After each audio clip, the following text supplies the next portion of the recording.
Darri, sigur í kvöld, það tók dágóðan tíma að brjóta niður þetta sterka Stjörnulið. Já, þeir voru bara sjóðandi heitir í byrjunu, hitti úr öllu. Skoruðu 31-33 stig hérna í fyrsta leikluta. Þó mér fannst við ekkert vera að spila, við spilum soft á þá. Þannig að þeir fengu tækifæri til þess að setja þessu opnum skot og gerðu það. Það voru komin í smá hólu en náðum að vinna út af því. Og sigur að þeir á toppnum.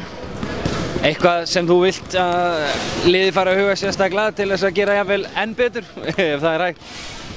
Já, hvað er að vinna alla leikina núna fyrir jól og reyna að gera það. En eru ekki íþróttamenn fullkomnir að sinna? Er eitthvað svo með í pokahotninu sem væri til í að pússa til eða ekki?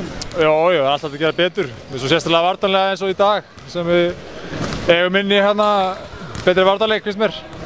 Það er svona eina af það sem ég myndi að hafa áhyggjur af. En annars eru að spila vel, sem lið. Góður í sól, dreifa boltanum vel og gott flæði. Ég meina margir yfir 5, 6, yfir 10 stig alltaf í hverju leik. Ólíkt öðru leikjum, það voru eiginlega bara að rúlla á 6 mönnum í kvöld. Það munar strákar eins og Björn, ekki satt? Já, við vissum að Björn var veikur, þannig að við vissum að vera að spila á svona 6, kannski 7.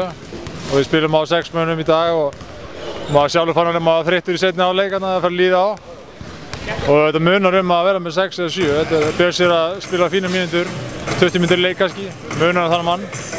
Darri, KR á toppnum og þið ætlaði ekkert að gefa það eftir?